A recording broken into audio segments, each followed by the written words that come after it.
देखो इसमें पाठ 9 दिया गया है, इसमें भाग्य और पुरुषार्थ की बात आती है। कुछ लोग भाग्य के बदले बैठ रहते हैं कि अब भाग्य को होगा तो मिल जाएगा, और कुछ व्यक्ति क्या करते हैं, पुरुषार्थ करते हैं। क्या करते हैं? पुरुषार्थ करते हैं। कुछ भाग्य के हिसाब से बैठे रहते हैं, कुछ पुरुषार्थ करते हैं। इसी को लेकर के एक कहानी है, जैसे कि भाग्य और पुरुषार्थ में, भाग्य और पुरुषार्थ का आपको अंतर या फिर उसके विषय में विस्तार से जानकारी मिलेगी। ठीक, जैसे उसको लेकर एक कहानी से बताई गई है। वर्षा का मौसम आरंभ हो चुका था। क्या हो चुका था? वर्षा का मौसम आरंभ हो चुका था। सभी किसान अपनी फसल जल्दी से सुरक्षित स्थान पर पहुंचाना चाहते थे। जितने भी किसान थे वो अपनी फसल जल्दी से सुरक्षित स्थान पर पहुंचाना चाहते थे।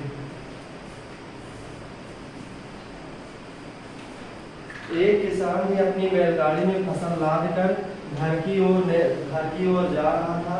रास्ते में वर्षा के कारण गड्ढों में पानी भर जाने से उसमें कीचड़ हो गया था। क्या हो गया? रास्ते में गड्ढे में पानी भर जाने के कारण उसमें क्या हो गया? कीचड़ हो गया। ऐसे ही एक गड्ढे में किसान की बैलगाड़ी का एक पहिया धंस गया। गाड़ी पूरी तरह से भरी हुई थी, जिससे उसका भार बहुत बढ़ गया था।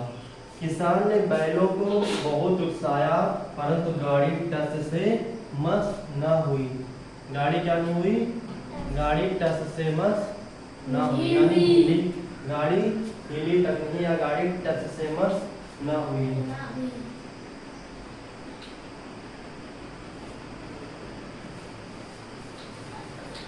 वह गाड़ी से नीचे उतरकर सिर पकड़कर बैठ गया। जब इतना सब कुछ किया तो नहीं हुआ, तो उसने क्या किया? वो गाड़ी पे बैठ गया और गाड़ी पर सिर पकड़ कर बैठ गया। और क्या हुआ? उतरकर सिर पकड़ कर बैठ गया। वह अपने भाग्य को कोसने लगा। क्या करने लगा? वह अपने भाग्य को कोसने लगा।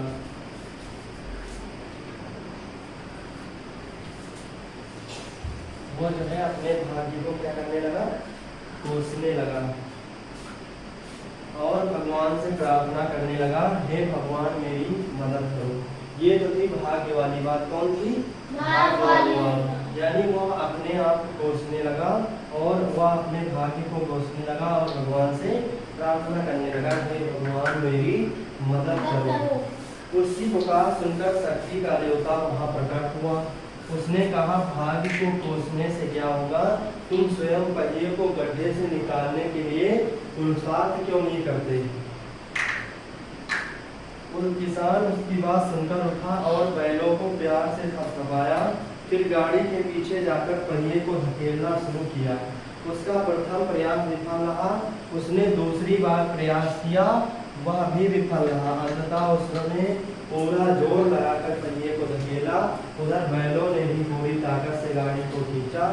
गाड़ी गड्ढे से बाहर आ गई। किसान बहुत प्रसन्न हुआ। उसने शक्ति की देवता की ओर प्रसन्नता पूर्वक देखा।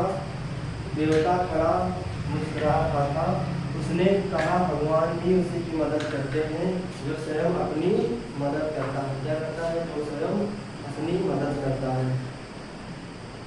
इस प्रकार किसान अपने पुरुषार्थ से गाड़ी को गड्ढे से निकालने में सफल हुआ। ठीक है, समझ गए? यानी भाग्य के भरोसे नहीं बैठना चाहिए। क्या करना चाहिए? पुरुषार्थ करना चाहिए। क्या करना चाहिए? पुरुषार्थ करना चाहिए।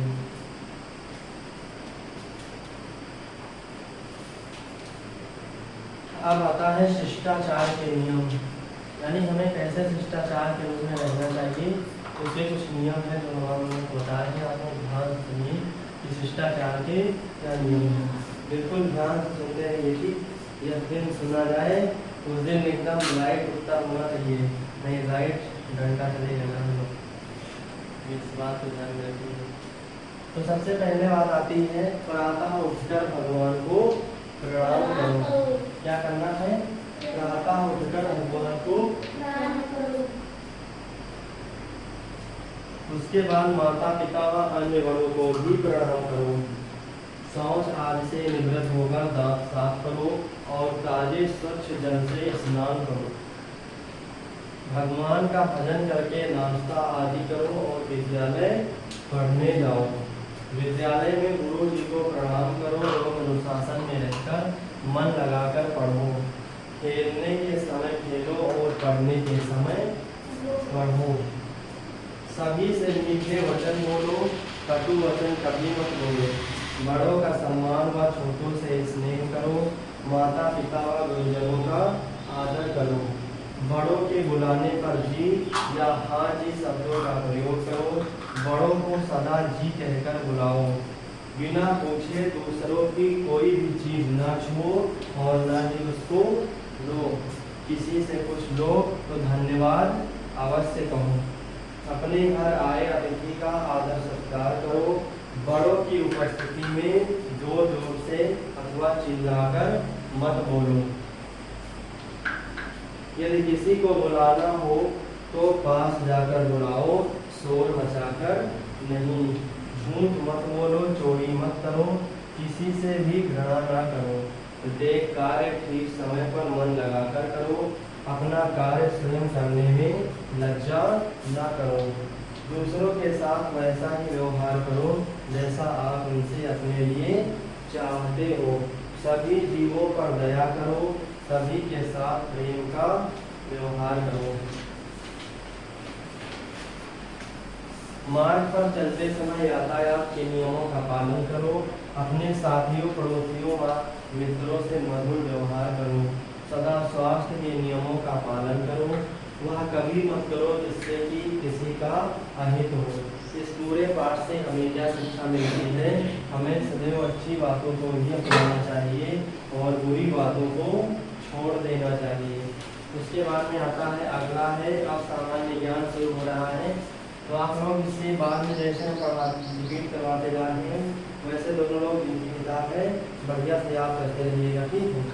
इसमें लिखा है, यहाँ कुछ विचित्र जंतुओं के विषय में बताया गया है। सहायता कक्ष की सहायता से उनके नाम लिखिए।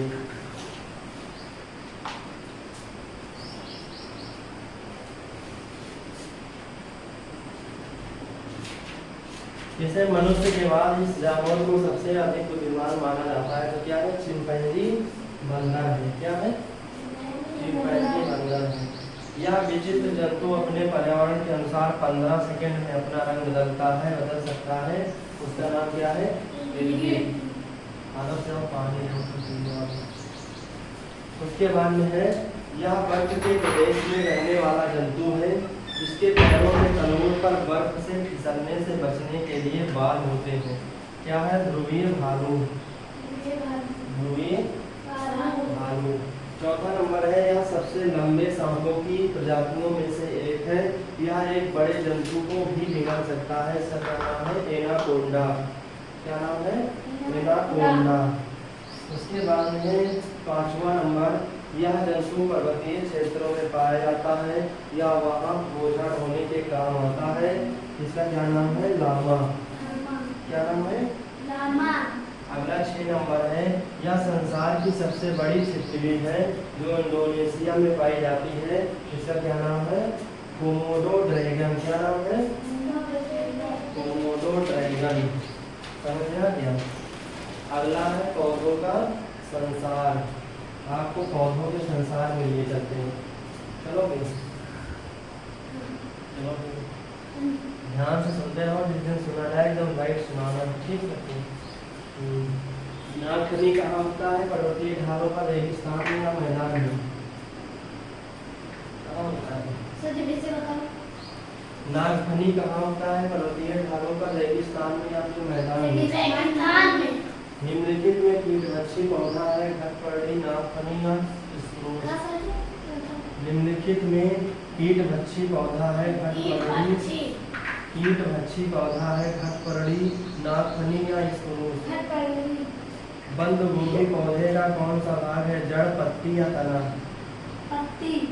आलू पौधे का कौन सा भाग है? पत्ती, जड़ या तना? पत्ती। गाजर पौधे का कौन सा भाग है? तना, जड़ या फूल? जड़। चाय का पौधा कहाँ होता है? मरुस्थल में, मैदान में या पर्वतीय ढालों पर? पर्वतीय ढालों पर। संसार का सबसे बड़ा पौधा है स्प्यू, कोया, बरगद या आम? संसार का सबसे बड़ा पौधा है स्पूओरिया, बरगद। ऐसा कौन सा पौधा है जिसका रंग हरा नहीं होता? पालक, आम, कुकुरमुत्ता?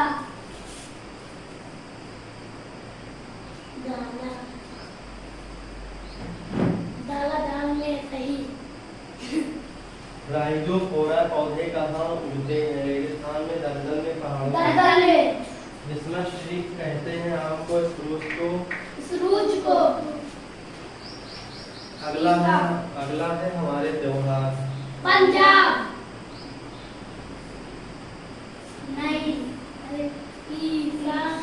ईसाई। पहला है बैसाखी पर्व, किस राज्य में हर्षोल्लास के साथ मनाया जाता है? मणिपुर, मेघालय, पंजाब? क्रिसमस त्योहार किस धर्म के लोग मनाते हैं? ईसाई, हिंदू? पोंगल पर्व किस राज्य में मनाया जाता है? हरियाणा, तमिलनाडु, केरल? 3 नंबर तमिलनाडु, चौथा नंबर है ओणम पर्व किस राज्य में मनाया जाता है? केरल, उड़ीसा, केरल, बिहू किस राज्य का प्रमुख त्योहार है? नागालैंड, असम, मिजोरम। असम, दीपावली किस धर्म के लोगों का पर्व है? हिंदू, हिंदू। ईद उल फितर किस धर्म के लोग मनाते हैं? मुस्लिम, दुर्गा पूजा किस राज्य में मनाया जाता है? पश्चिम पश्चिम बंगाल। बंगाल, अगला है महान ऐतिहासिक व्यक्तित्व, यानी ऐसे महान ऐतिहासिक व्यक्तित्वों के बारे में बताया जाएगा जिनका कुछ महानतम कार्य है या जिन्होंने कोई महान कार्य किया है। दिए गए महान भारतीय व्यक्तित्वों के चित्रों को पहचानिए। सहायता कक्ष की सहायता से इनके नीचे इनके नाम लिखे हैं। ये मौर्य वंश के संस्थापक थे। इन्होंने उत्तर पश्चिम भारत को यूनानी शासक सेलुकस के शासन से स्वतंत्र कराया था। उनका क्या नाम था? चंद्रगुप्त मौर्य। क्या नाम था? चंद्रगुप्त मौर्य। उसके बाद में है इस राजपूत राजा ने अकबर से हार जाने के बाद भी समर्पण नहीं किया और मरते दम तक बहादुरी से लड़ता रहा। उसका क्या नाम है? महाराणा प्रताप। तीसरा नंबर है यह महान मराठा शासक मुगलों के साथ लड़ा। यह शिवाजी। चौथा नंबर है ये सन 1857 ईस्वी के विद्रोह के प्रथम क्रांतिकारी थे। इन्होंने चर्बी युक्त कारतूसों के प्रयोगों का विरोध किया। इन्हें बाद में फांसी पर लटका दिया गया। इनका नाम है मंगल पांडे। उसके बाद पांचवा नंबर है ये महान नेता अपनी देशभक्ति के लिए प्रसिद्ध थे। महात्मा गांधी इन्हें अपना राजनीतिक गुरु मानते थे। उसका नाम है गोपाल कृष्ण गोखले। अगला है 6वां नंबर है इस साहसी स्वतंत्रता सेनानी ने अंग्रेज पुलिस द्वारा घेरे जाने पर स्वयं को गोली मारकर अपने प्राणों की बलिदानी दिया। उनका नाम क्या है? चंद्रशेखर आजाद। 7वां नंबर है लोकनायक के उपनाम से प्रसिद्ध इस महान समाज सुधारक को भारत रत्न नाम से पुरस्कार से सम्मानित किया गया जिनका नाम है जयप्रकाश नारायण। अगला है ये भारत के द्वितीय प्रधानमंत्री बने। इस सादे तथा निस्वार्थी व्यक्ति की मृत्यु ताशकंद में हुई। उनका क्या नाम है? लाला बहादुर शास्त्री। अगला नंबर है भारत कोकिला नाम से प्रसिद्ध ये साहसी स्वतंत्रता सेनानी किसी भारतीय राज्य की गवर्नर बनने वाली प्रथम महिला थी, सरोजनी नायडू। अगला है राज्य और राजधानियां। निम्नलिखित राज्यों के सामने इनकी राजधानियों के नाम असम की दिसपुर, अरुणाचल प्रदेश की ईटानगर, आंध्र प्रदेश की हैदराबाद, बिहार, छत्तीसगढ़ की रायपुर, गोवा की पणजी, गुजरात की गांधीनगर, हरियाणा की चंडीगढ़, हिमाचल प्रदेश की शिमला, जम्मू कश्मीर की श्रीनगर, झारखंड की रांची, कर्नाटक की बेंगलुरु, केरल की तिरुवनंतपुरम, मध्य प्रदेश की भोपाल, महाराष्ट्र की मुंबई, मणिपुर की इम्फाल, मेघालय की शिलांग, मिजोरम की आइजोल, नागालैंड की कोहिमा, पंजाब की चंडीगढ़, पश्चिम बंगाल की कोलकाता, राजस्थान की जयपुर, सिक्किम की गंगटोक, तमिलनाडु की चेन्नई, त्रिपुरा की अगरतला, उत्तर प्रदेश की लखनऊ, उत्तराखंड की देहरादून। ठीक है। निम्नलिखित केंद्र शासित राज्यों की राजधानी होती है अंडमान निकोबार द्वीप समूह की राजधानी पोर्ट विलियम, राष्ट्रीय राजधानी क्षेत्र दिल्ली की राजधानी नई दिल्ली, चंडीगढ़ की चंडीगढ़, दादरा और नगर हवेली की सिलवासा और पुदुचेरी की पुदुचेरी, दमन एंड दीव की दमन और लक्षद्वीप की कावारत्ती। ये कुछ प्रमुख राजधानी राज्य है और उनकी राजधानियाँ है, केंद्र शासित प्रदेश है और उनकी राजधानियाँ हैं जिनको याद करना है। तुम भी सुनते रहो, तुम्हारे भी काम का है ये। अगला है प्राकृतिक आपदाएं। क्या है? प्राकृतिक आपदाएं। नीचे दिए गए वर्णनों की सहायता से निम्न आपदाओं को पहचान कर इनके नाम लिखना है। जैसे कि पहला है इसमें पृथ्वी के अंदर से गर्म तथा पीली चट्टानें लावा के रूप में निकलती है। उन्हें क्या कहते हैं? ज्वालामुखी। क्या कहते हैं? ज्वालामुखी। इसमें दूसरा नंबर है, इसमें भारी वर्षा के कारण नदियों में बहुत पानी आ जाता है। यह किनारों से ऊपर रहकर पृथ्वी के बड़े हिस्से को अस्त व्यस्त कर देता है। क्या है? बाढ़। तीसरा नंबर है, इसमें लंबे समय तक वर्षा नहीं होती तथा खाद्य फसल नहीं उग पाती। क्या है तीसरा नंबर? चौथा नंबर है, इस आपदा में समुद्र में भयंकर तूफान से बड़ी तबाही आ जाती है, जिसके कारण बहुत से जहाज और नाव डूब जाते हैं। चौथा नंबर क्या है? तूफान। पांचवा नंबर है, इसमें पृथ्वी बहुत जोर जोर से हिलती है तथा इमारतें तथा भवन डूब जाते हैं। क्या है? भूकंप। उसके बाद में छठवां नंबर है, सब इसमें समुद्र के अंदर भूकंप आने से बहुत ऊंची ऊंची लहरें उठती हैं जो भयंकर तबाही मचाती है, तो कहते हैं सुनामी। अगला है भौगोलिक उपनाम। जैसे कि सहायता कक्षी, इसमें सहायता से इनके वास्तविक नाम लिखना है।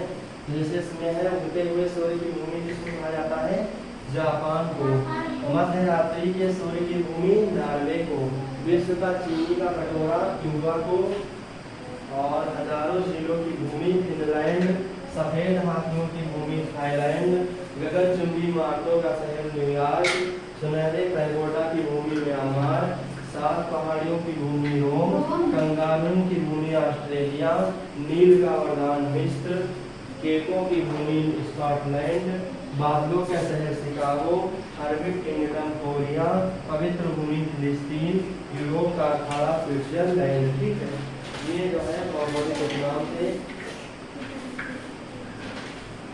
आगे आपको बताया जाएगा सबसे बड़ा, भारत में सबसे बड़ा क्या है वो अभी बताया जाएगा। अब आप सब लोग एक काम करिए, एक दो करके किताब पढ़िए। ठीक है।